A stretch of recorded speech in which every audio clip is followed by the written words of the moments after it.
first of all, shout out Chloe Bailey. She is a complete class act. The girl, she has acting chops. She's super sweet, humble, and you just never know what you're gonna walk into when you meet, like, especially like she's a star. Congratulations on the success and release of Praise This. Thank you, Brenda. Thank you so much. So, what about the project did you connect with the most? You know what? I grew up in the church. So I think that was the main thing, never had the foresight or the desire to be a first lady, but I grew up in the church. I grew up in the choir. My mom put me in the choir at age 5. So to get to be a major part of a movie like that was incredible. And that's what really drew me to. And they said I get to sing. I was like, oh man, let's do it.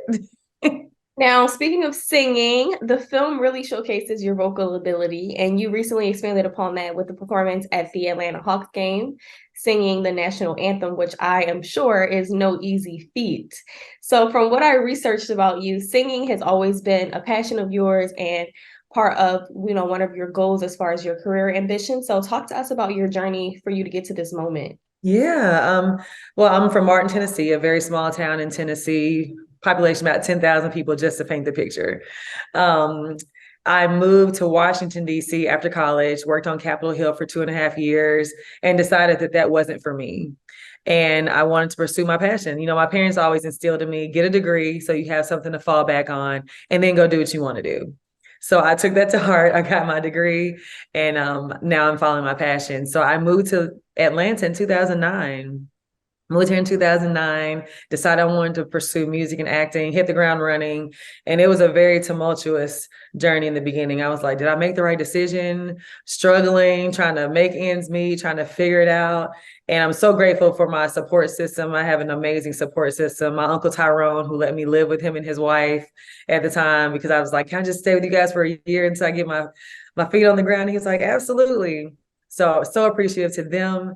And then so many amazing people that just either gave me insight or financially helped me, or just even that moral support that I needed during that time. And around 2012, my stylist at the time was working at Tyler Perry Studios. And she said, hey, she was like, you already kind of have a knack for fashion. I don't really have to style you. You tell me what you want, and I just go buy it.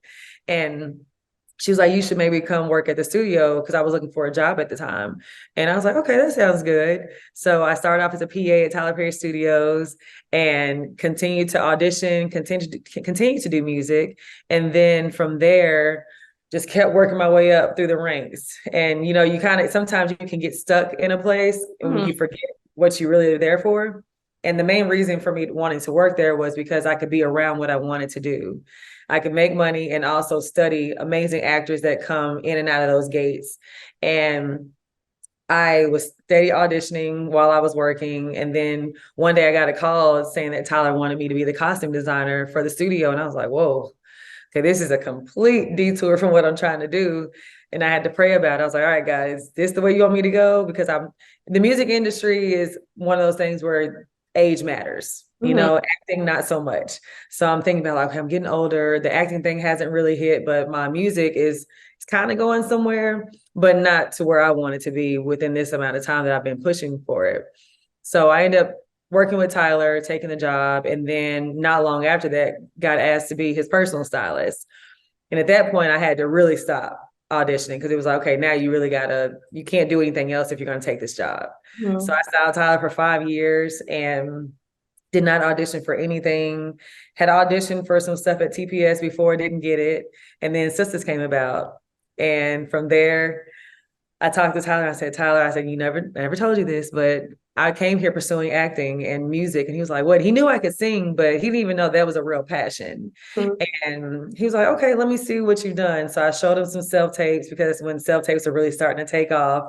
And a self-tape is where you can tape your audition from your own home, or you can go somewhere and tape it and send it to the casting director. And he was like, oh, I can work with this. And I was like, really? He's like, yeah.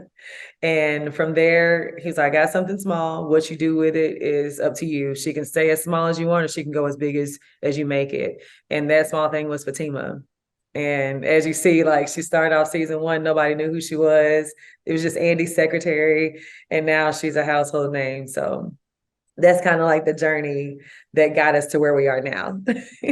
Well, how hard was it for you not to blur the lines of what your ultimate, goal was, and then obviously working in the industry and having access to all of these things? But like you mentioned, you never spoke to Tyler Perry about what it is that you ultimately wanted to do. I'm assuming out of fear to not, shake the boat too much or anything of that sort.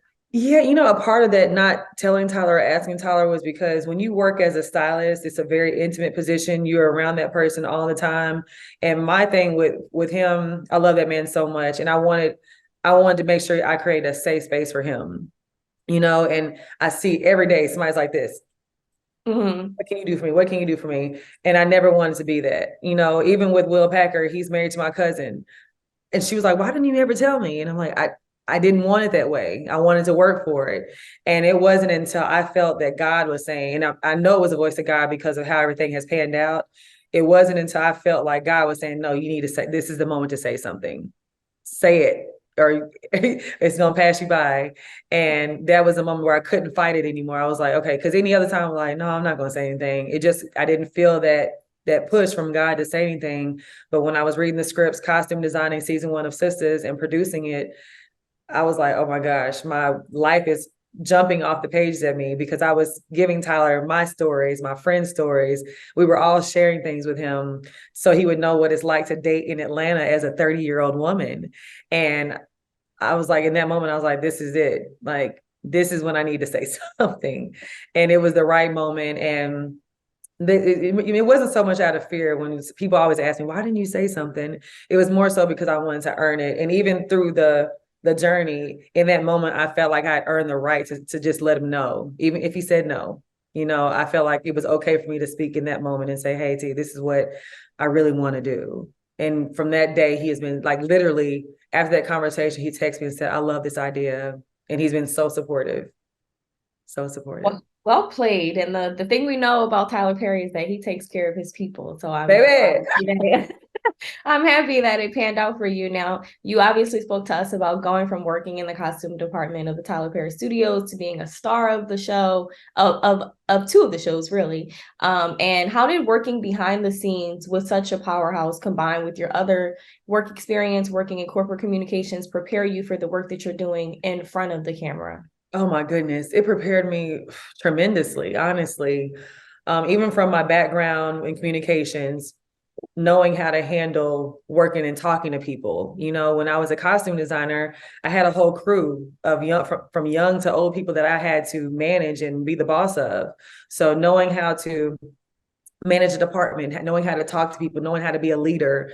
Those are things that I got from my communications degree. But then all the things I learned working behind the scenes, knowing what every department does, knowing the hard work that each crew member does to make every production happen, just made me so much more grateful when I got in the position to be in front of the camera, because a lot of times people don't know what it takes to make a show happen. We're up as a crew member, they're up hours before we're up. They are making sure everything is ready, setting the rooms, making sure the lights are ready, making sure sets are decorated. It's so many moving parts that happen before an actor even opens their eyes to get ready to come in, and everything is just ready for them. So as an actor who has worked on the other side, I have such a tremendous appreciation, and I think also a different sense of patience when things aren't going as smooth, because I understand what's going on behind the scenes. So I'm super grateful to have that background, because I think it also helps me stay grounded as I continue to rise, and also have a better understanding of what's going on. Now let's go back to Praise This and you like really showing that you have, you're this vocal force of your own. So now that you've been able to expose this passion of yours in such a major way in the film, and then you're obviously performing, can we expect original music moving forward from you? I get this question a lot, Brenda. I'm never gonna say never. If I did do it, it definitely would be an independent project, and I would want to work with some amazing people that I've met along the way. And I think it would happen in the right time and in the right way.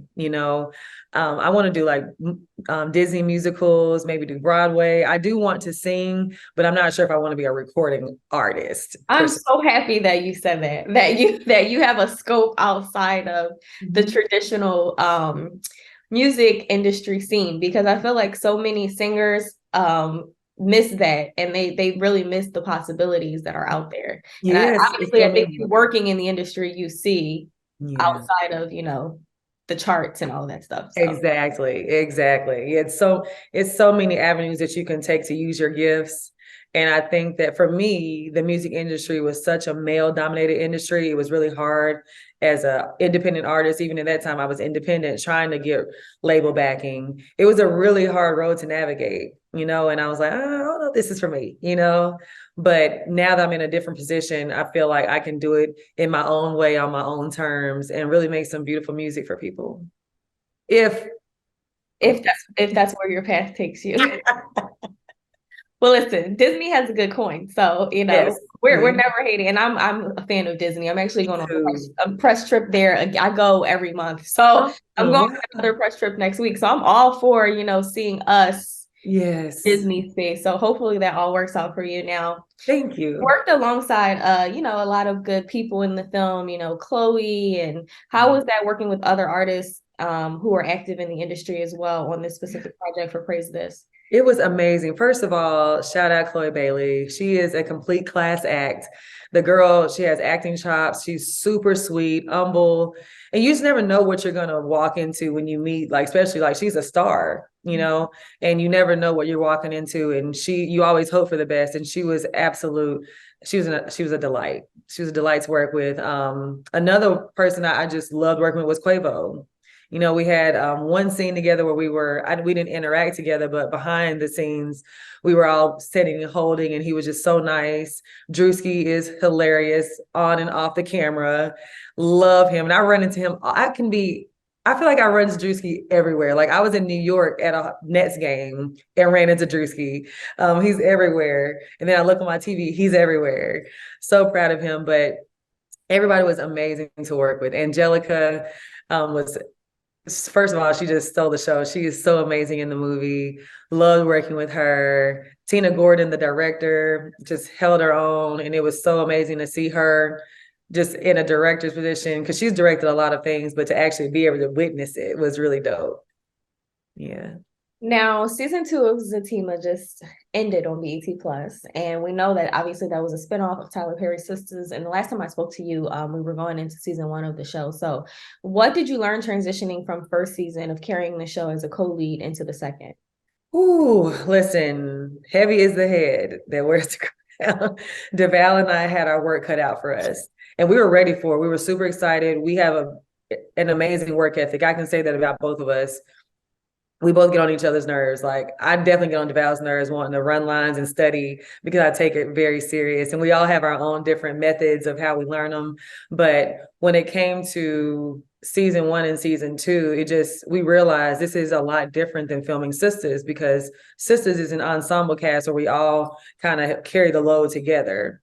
Mm-hmm. When it comes to Zatima, Deval and I are pretty much in every scene. One of us is in every scene. So we leave from filming that and we're like, did I just get hit by a bus? Because it's a lot, it's a lot of mental retention that we're having to remember, different emotions our body's going through. And we shoot really fast at Tyler Perry Studios. Mm-hmm. So it's not your traditional shooting schedule. And our bodies are like, what is going on? Like 1 minute we're crying, 1 minute we're laughing. It's like, your body's like, are we going crazy? What's happening here? And it's mentally draining. But even that, and then knowing that we're the leaders of the cast, having to carry that morale and make sure that we keep it at a very high level, so that, because we know that if we're not here and happy and keeping the spirits up, it trickles down to everyone else. And we take that very serious. So I think those are the differences and things I've learned, is just as far as an actor, of what it takes to really carry a show. And what are you looking forward to doing next? So, you're doing some music here and there. You're obviously acting. I follow your social media. So from what I saw, it looks like you just purchased a house. Yeah. So yeah. How are you taking all of these fruits in? You know what? It's amazing. And it's a lot. I just found a renter for my other house, and I've been doing a lot of real estate investment. I bought a house back home, just trying to really build my portfolio business-wise, make smart investments. because a lot of times you get all this money at one time, and if you don't know what to do with it, it can be gone just like that. So trying to be really smart, strategic about my moves. I did just buy a new house, and I walk in every day, I'm like, wow, thank you, Jesus. Like, because even when I pull up, I'm like, wow, this is really mine. And it's funny because when I was going to buy it, I wasn't even looking to buy a house. I had my townhouse and I was fine with that. It was Tyler Perry. He was like, it's time for you to move. This is a funny thing though. When I bought the townhouse in 2017, Tyler literally said, I'll give you 4 years, you'll be in a mansion. I said, I'm a costume designer at this point. I'm like, a mansion? Okay. I'm like, and he doesn't even remember saying this. He was like, I said that, like, yes, we were on set filming the Have and Have Nots, and this is what you said. 4 years later, he calls and he was like, you've outgrown that house. He's like, it's time to find something bigger. And I was like, well, I was thinking maybe like something in this range. He goes, no, you need to go bigger. And I'm like, bigger? He said, Crystal, I know you feel like you just got in the door, but honey, you're in the door.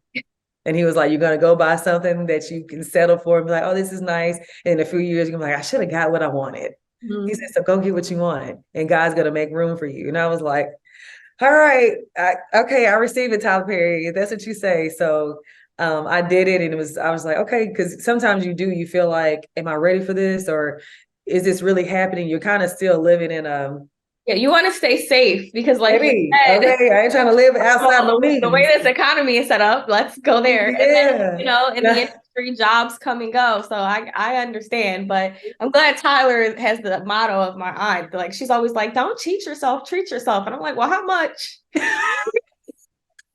Right. Like, how much am I supposed to do? Right. And I'm like, Tyler, it's easy for you to say because you're a billionaire. Yes.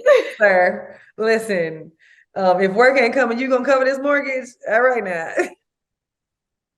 I love that. He's always like, you're fine. Like, and he instills in that, even that, just him saying those things helps with my faith and helps me understand that what God has done for you, he will continue to do. You just have to be faithful and understand that you just got to keep working. Faith without works is dead. So I definitely stay on my grind, but I also understand that he's not going to bring you this far to take you back. And even if he does, you're going to get double for your trouble. So just stay the course. So I was like, okay, I can do this. But yeah, super excited about everything and just still taking it all in, still pinching myself every day.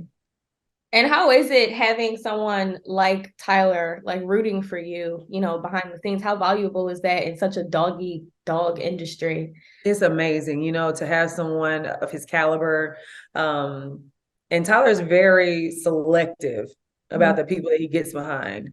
He even just posted me. He didn't have to do that. He posted me on his Instagram, just saying how proud he was of me. He always speaks to the world about how proud he is of me for just singing the national anthem last week. He was like, oh my gosh, I'm so proud of her. And he was like, she's almost at 1 million followers. Let's get her to 1 million, guys. That is the friend that he is. And even behind closed doors, he's even more of a friend, and in sometimes he doesn't even know it. He'll call me and I'll need those little gems that he drops. I'm like, it's exactly when I needed it. And I'm like, oof, like he just has that intuition. Like, you good? I'm like, I'm good. He's like, okay, I'm just going to check on you, make sure you're all right. And that's just who he is. As busy as he is, he always makes time for his people. And that's what I love about him. Well, it's been amazing speaking with you. We're definitely fans over here. So we'll be cheering you on over here at PopCulture. And good luck and, continue blessings on everything that you have going on.